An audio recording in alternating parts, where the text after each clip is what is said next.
Welcome back subscribers and hello YouTube viewers. On this occasion we're off to a suburb of Nerrina. Nerrina is a suburb of Ballarat, Victoria, Australia, on the northeastern rural urban fringe of the city, 4 kilometres or 2.5 miles east of the central business district. Nerrina is also 115 kilometres or 71 miles northwest of the state capital, Melbourne. The name is believed to be derived from an Aboriginal expression and is an alternative for the original name of the Little Bendigo gold diggings of 1851. In 1858, an Anglican school was opened in Little Bendigo, a small postal hamlet with several quartz crushing machines for the surrounding gold diggings. The abandoned former Methodist Uniting Church is a brick Gothic church designed by a J A Doane and opened in 1865. Of interest of its distinctive hood moulds, string courses and traceried rose window.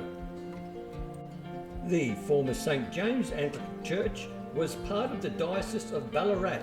The church was closed in 1995 and the property was subsequently sold. It was built about 1864 and the spire added in 1881. Little Bendigo Post Office opened on the 1st of June 1862 and was renamed Nerrina in 1881 and closed in 1971. In 1878, a government school of Swiss-Gothic design replaced the earlier building. 2 hotels were recorded in the 1890s in the Victorian Municipal Directory, which estimated the population to be about 400 people. As mining declined, the population dwindled. The school, Little Bendigo Primary, had 7 pupils in 1968, but after then, Ballarat's outer urban growth began to repopulate the district. In 2014, the Little Bendigo School had 86 pupils and its original building is on the Victorian Heritage Register. Nerrina is a semi-rural suburb with a very small township and commercial area. It is located on the foothills of the Brown Hill Range and straddles both sides of the Western Freeway. So that's it about the brief history of Nerrina. All the credits and as per usual all the references will be in the description below, so please enjoy the remaining historic footage. There will be the drone that goes up near the end of the video, so please enjoy that as well.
So we have arrived at the two churches at, now is it Nerrina or, it's like I've heard it being pronounced two different ways. So I've heard of Nerrina, and Nerrina is the other way people are pronouncing it. So I'm not sure which one's correct. It all depends on who you talk to. I guess the locals probably know, but then a lot of the new people who have moved into the area have called it maybe something else. We'll go with Nerrina. It sounds easy to sort of say off the tongue.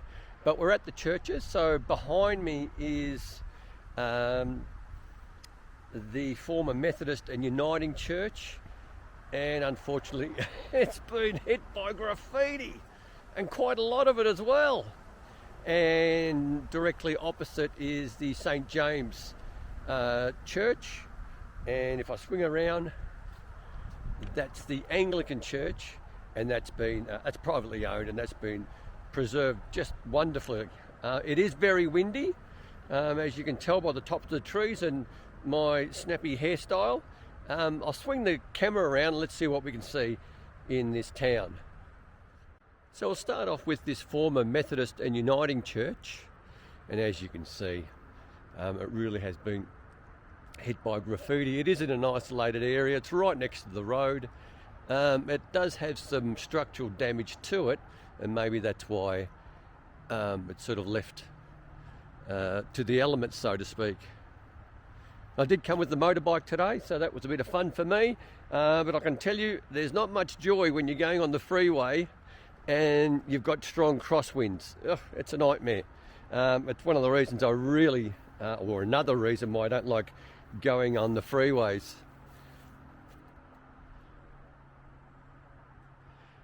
But it's a very, very quiet and tranquil area. You're very much in the bushland, so to speak. I'll just come around here. If I can stick my arm through somewhere where there's a window that's open, so it gives you an idea what it looks like on the inside, I will, but if I can't, I can't. Yeah, people have been trying to force their way in. I don't know why. Once again, I am an advocate of, if it's open, sure, but don't break anything, don't force anything, don't destroy anything. And you're there to capture some footage if you can. And the only thing you're going to leave behind is your footprints. Anyone that does the vandalism and the graffiti, it is a bit of a worry. So there you have it. Yeah, it's been hit by a lot of graffiti. And a lot of the walls are structurally cracked. And they're cracked quite badly.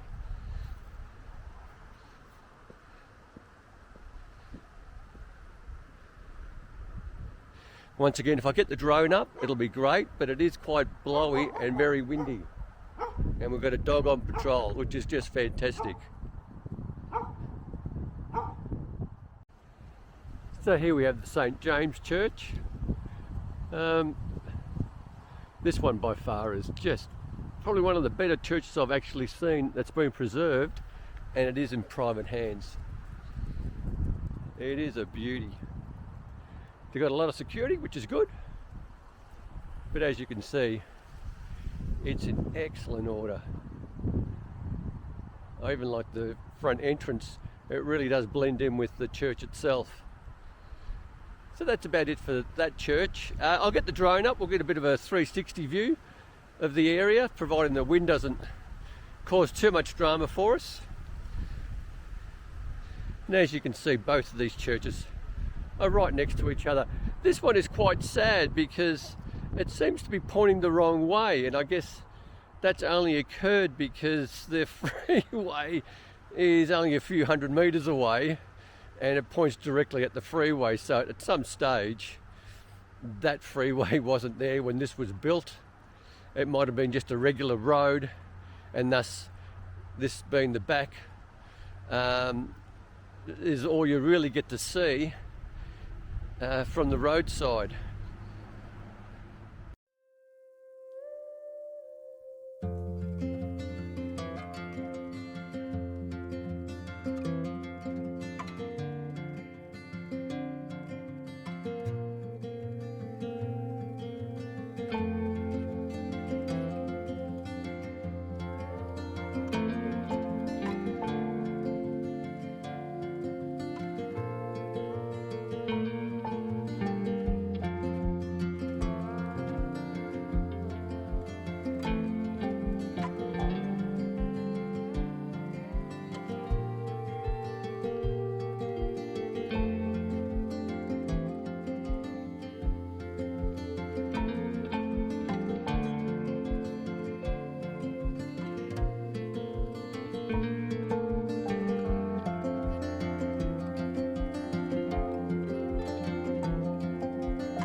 So here we are, just around the corner from those two churches, the Little Bendigo Primary School, which is an odd name for a school considering it's a suburb of Ballarat.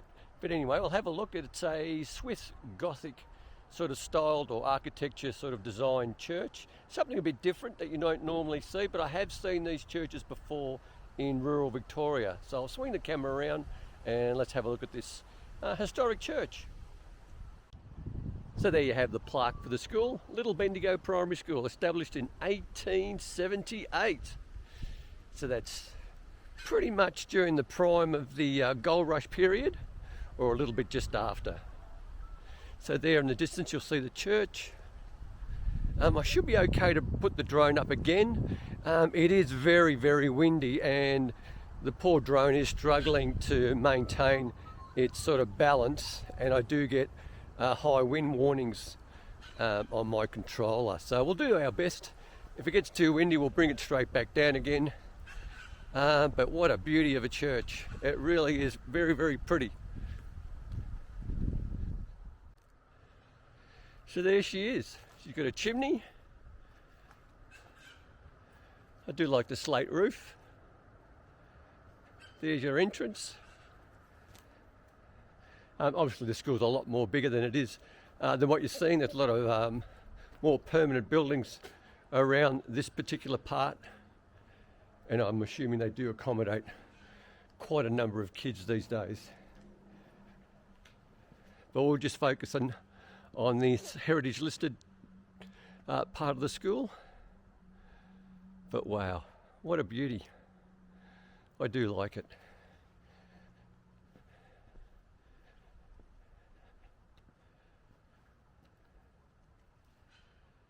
Once again, the scenery around this church is second to none. Very much a country feel. So if you are thinking of doing a country change and looking for a place to send your kids, this location isn't all that bad actually. You can probably hear the bird life and the wildlife in the background. I'll probably stand on that little bench there to give you an idea of what it looks like from the inside. I've got to be cautious of the glare from the sun though, coming on this angle. Now this is the inside. Looks like it's the music room. So wow, that's pretty good. Gives you an idea of what it all looks like. If I can get a shot up the top with my hand out of the way, but no, we can't. I'll see if I can get another view that might show the roof a little bit better, or the ceiling I should say. So there you have it. So this is just the other angle of the church.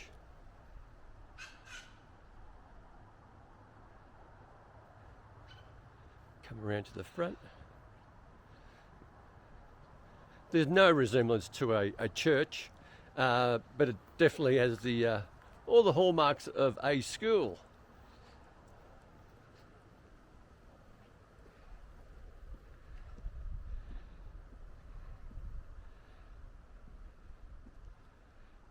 I'm surprised there's no plaques on the actual building to say that it's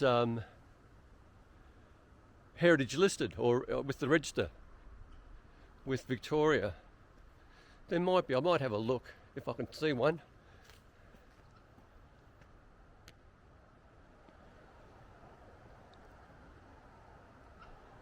Just great.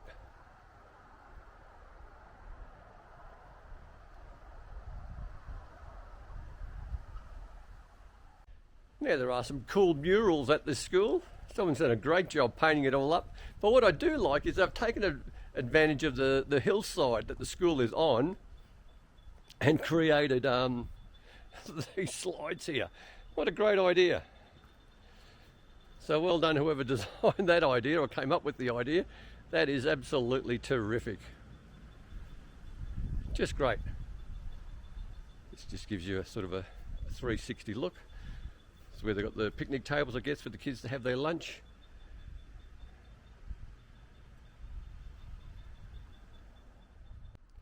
So I have had a bit of a walk around again to the school, or this part of the school, and there's no plaques to to notify that it's heritage listed with Victoria.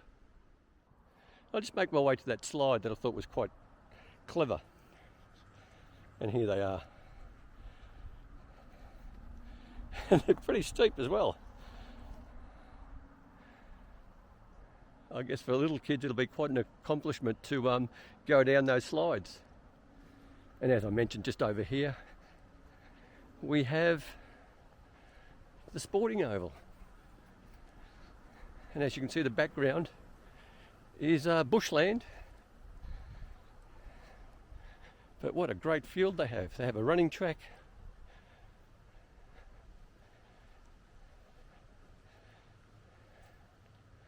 But that's great. So we were able to find a couple of plaques.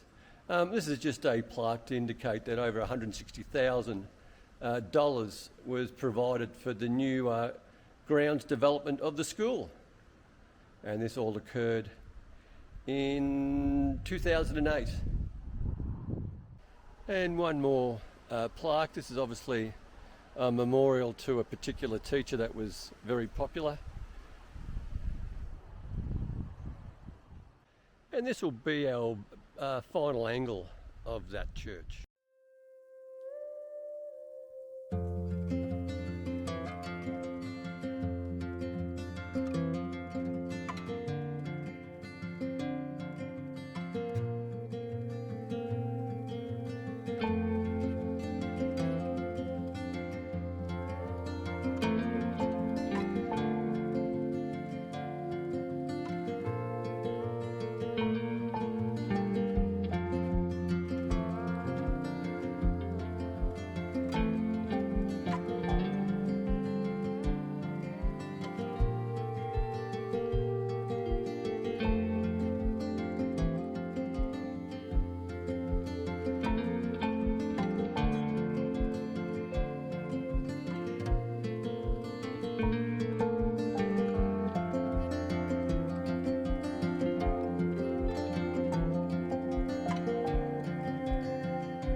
So here we are nearing the end of this video. I hope you enjoyed it. Something a bit different. It's quite a nice little town. I do like the fact that it is called Little Bendigo Primary School, even though it's right next door to Ballarat. It does have very much a country feel about it. If you did like the video, by all means, click on that like button or that thumbs up icon. Please consider subscribing. Subscribing doesn't cost you 1 cent. And most of all, stay safe, commute safe, and have a great day.